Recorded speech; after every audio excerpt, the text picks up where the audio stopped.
साथियों, इस वीडियो में हम आपको बताएंगे ऑल इंडिया मजलिस इत्तेहादुल मुस्लिमीन पार्टी के विधायक अख्तरुल ईमान के बारे में।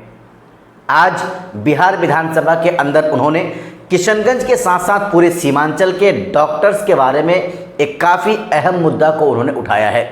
उन्होंने स्पीकर महोदय से कह दिया कि स्पीकर महोदय साहब, ये समझ में नहीं आता कौन डॉक्टर है कौन डॉक्टर नहीं है। यहाँ तक कह दिया कि सफ़ेद कपड़े में सफ़ेद कपड़ा पहनकर वो आता है और यहाँ पर आकर वो ऑपरेशन कर देता है, वो चीड़फाड़ कर देता है।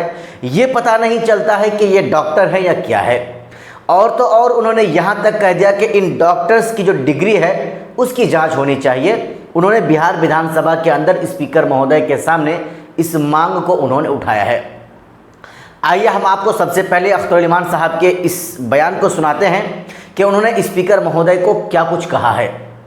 सर, मेडिकल का मसला सर आम जन से जुड़ा हुआ है और सरकार का इस तरह का वो लाना, प्रस्ताव लाना संशोधन का, वो इस बात को दर्शाता है कि सरकार डॉक्टर के मामले में बहुत कमज़ोर है। हॉस्पिटल में डॉक्टर नहीं है, बिहार में मेडिकल कॉलेज की कमी है। बिहार की राशि आज बांग्लादेश जा रही है, कजाकिस्तान जा रही है, बाहर से लोग डॉक्टर बन के आ रहे हैं और ये डॉक्टर के कमी होने और बीमारों के अधिक होने के नतीजे में इस तरह का प्रस्ताव सरकार को लाना पड़ा है। बहरहाल सरकार की मजबूरी है, हम इस मजबूरी पर रोक लगाना नहीं चाहते। हम सिर्फ दो प्रस्ताव देना चाहते हैं कि किसी भी चिकित्सक को बिना नए स्थानीय पंजीकरण या पूर्ववर्ती राज्य चिकित्सा परिषद से अनापत्ति प्रमाण पत्र प्राप्त किए प्रैक्टिस करने का अधिकार नहीं होगा। सर, कहीं से कोई डॉक्टर आ जाता है, मुमकिन है कहीं वो पेट में कैंची छोड़ के आया है, कहीं लाइसेंस वो गलत रजिस्टर गलत सर्टिफिकेट लेके आ गया। अभी हमारे पूर्णिया मेडिकल कॉलेज में पकड़ा गया है सर, वो गलत जाली सर्टिफिकेट पर नौकरी कर रहा था। तो कोई भी हमारे शहर में आकर यहाँ इलाज करेगा सर, जीवन का मसला है सर। आया वो डॉक्टर सही है या नकली है, कम से कम लोकल स्तर पर उसका पंजीकरण होना चाहिए सर। या अगर किसी अदर स्टेट से वो आया है तो वहाँ का एनओसी उसके लिए अनिवार्य है सर। तो मैं समझता हूँ कि सिर्फ नेशनल मेडिकल रजिस्टर में या स्टेट मेडिकल रजिस्टर में उसका नाम होना जरूरी नहीं है सर, बल्कि जब हमारे वो शहर में आए तो फिर सीएस है आपका, तो कम से कम लोकल रजिस्ट्रेशन हो और उसकी डिग्री की जांच परख के तब उसको बोर्ड लगाने दिया जाए सर। नहीं तो हमारे किशनगंज में क्या हो रहा है सर, सीमांचल में सफेद कपड़ा पहन लिया सर और नतीजा ये होता है कि वो कंपाउंडर है कि ड्रेसर है और वही ऑपरेशन कर देता है सर। ये एक डॉक्टर ऐसा भी मिला सर, वहां पर रात भर नहीं सोता था, वो सिर्फ घूम घूम करके सर और 8-10 जगह पर उसका लगा हुआ था सर। अब बात को पता चला कि जाली डॉक्टर था सर। तो इसलिए कम से कम लोगों की जिंदगी से खिलवाड़ नहीं होने दिया जाए सर। हम लोग रातों दिन रोते हैं सर कि हमारे यहाँ पेशेंट की भीड़ रहती है सर, कैंसर का पेशेंट, अब जिसका कैंसर का इलाज नहीं करा पाता है, न्यूरो का सर्जन कैंसर का इलाज शुरू कर देता है सर। तो मेडिकल साइंस के मामले में बिहार में अभी बहुत सारी कुरीतियां हैं सर। जो सैंपल वो फिजिशियन है सर, वो सर्जरी का काम कर रहा है, जो सर्जन है वो फिजिशियन का काम कर रहा है, जो कैंसर रोग को नहीं जानता उसकी भी दवाई लिख रहा है।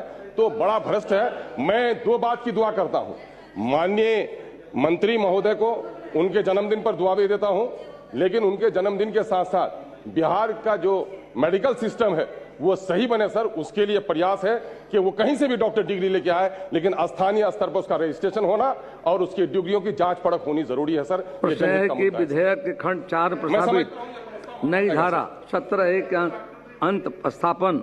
तो साथियों, आपने सुन लिया कि किस तरह से अख्तरुल ईमान ने किशनगंज और सीमांचल के डॉक्टर्स को लेकर उन्होंने जो है अपना इस मुद्दा को उन्होंने उठाने का काम किया है। बाकी आप जानते हैं अच्छी तरह से कि सीमांचल का मुद्दा चाहे किशनगंज का हो, कटिहार, पूर्णिया, अररिया का हो या इसके अलावा बिहार पूरे हिंदुस्तान का मामला हो अगर, तो सबसे ज़्यादा और सबसे पहले अगर कोई मुंह खोलता है, किसी की ज़ुबान खुलती है तो वो ओवैसी का नेता होता है। ओवैसी की पार्टी AIMIM के ही कार्यकर्ता होते हैं, चाहे वो विधायक हो या फिर पार्टी का एक अदना सा एक आम सा कार्यकर्ता हो। हालांकि MIM पार्टी एक ऐसी पार्टी अब बन चुकी है पूरे हिंदुस्तान के अंदर कि अगर कहीं कांग्रेस पार्टी की बात हो रही हो, अगर कहीं भाजपा की बात हो रही हो और वहाँ पर MIM पार्टी की बात ना हो, ऐसा हो नहीं सकता है। क्योंकि MIM पार्टी की जो लोकप्रियता है वो दिन ब दिन बढ़ता जा रहा है।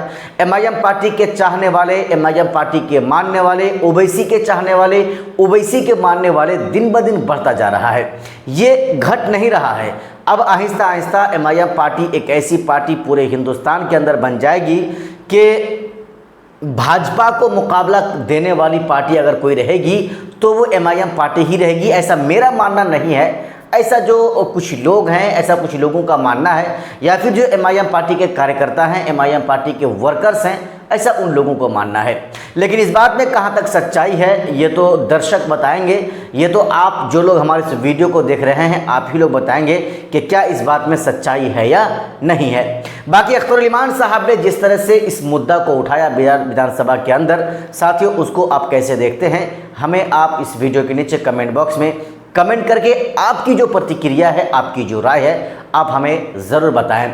उसके साथ साथ साथियों हम आपको ये भी बताएंगे कि उत्तर प्रदेश में हाजी शौकत अली साहब जो एमआईएम पार्टी का जो कारवां है उसको वो अपने सर पर ले चुके हैं, यानी उनको अपनी जिम्मेदारी में लेकर के पूरे उत्तर प्रदेश में उसको लेकर के वो चल रहे हैं। और उसका जो वो सोच है, बिल्कुल एक ही सोच है कि 2027 में होने वाले विधानसभा चुनाव में किसी भी तरह से एमआईएम पार्टी को ज़बरदस्त कामयाबी मिले, एमआईएम पार्टी का खाता खुले, ऐसा उनका मानना है।